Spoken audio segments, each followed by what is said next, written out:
আপনি কে? আসসালামু আলাইকুম বন্ধুরা, কেমন আছেন সবাই? আশা করি সকালে অনেক বেশি ভালো আছেন। থাম্বনেল এবং টাইটেল দেখে হয়তো বুঝতে পেরেছেন আজকের ভিডিওটা কী নিয়ে হতে চলেছে। হ্যাঁ, ঠিকই ধরেছেন। আজকের ভিডিওতে আমরা দেখব গরিব ঘরের রাজপুত্র এর আজকের পর্বের রিভিউ এবং আগামী পর্বে কী ঘটতে পারে তার সম্পূর্ণ রিভিউ। তো চলুন দেরি না করে শুরু করা যাক আজকের ভিডিও।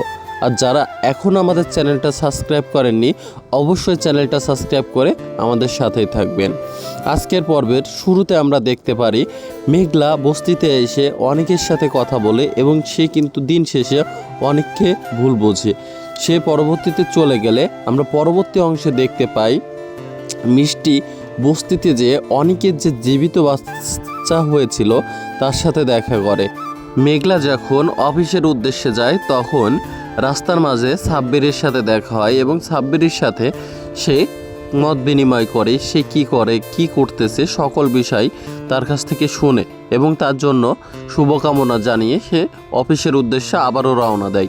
অফিসে গিয়ে দেখে অনেক সেখানে বসে আছে। সে অনেককে দেখে রাগান্বিতভাবে বলে, তোমাকে এখানে বসে থাকার অধিকার কে দিয়েছে? সেই ক্ষেত্রে অনেক বলে, তুমি এই অফিসে আমাকে যে কোনো পোস্টে একটা চাকরি দাও, আমি জাস্ট তোমাকে একটা পলক দেখতে পারবো, এমন হইলেও তুমি চাকরিটা দাও। তখন মেঘলা তাকে অপমান করে বের করে দেয়। রাস্তার মাঝে তার রাতুলের সাথে দেখা হয়। রাতুল ও তাকে বিভিন্ন কথা বলে অপমান করে। এজন্য এক মিরাজ অনেককে সবাই মিলে অপমান করতেছে। এর মধ্যে মিষ্টি বাসায় যে অনেকের যে বেবিটা দেখে গেছে এইটা নিয়ে তার বাবার সাথে কথা বলে যে খুব সুন্দর, অনেকের মতো দেখতে হয়েছে। আর অপরদিকে মেঘলা কিন্তু মৃত বাচ্চার জন্য কান্নাকাটি করে এবং মিরাজ তার বাচ্চার কবরের ওখানে যেও কান্নাকাটি করে। এবং আমরা পরবর্তী পর্বে দেখতে পাই যে মেঘলা তার পার্সোনাল পিএস নিয়োগ দেয় এবং সেই মেয়েটা হচ্ছে রাতুলের ষড়যন্ত্রকারীর একটা অংশ।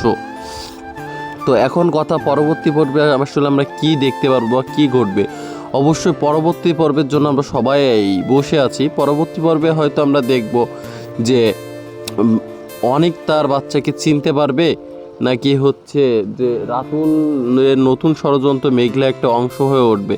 তো সকল প্রশ্নের উত্তর পেতে হলে অবশ্যই দেখতে হবে গরিব ঘরের রাজপুত্রের পরবর্তী অংশ। তো ততক্ষণ পর্যন্ত সবাই ভালো থাকেন, সুস্থ থাকেন।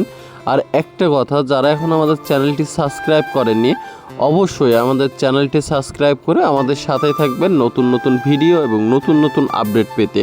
তো আজকে এখান থেকে বিদায় নিচ্ছি। সকলে ভালো থাকেন। আসসালামু আলাইকুম, আল্লাহ হাফেজ।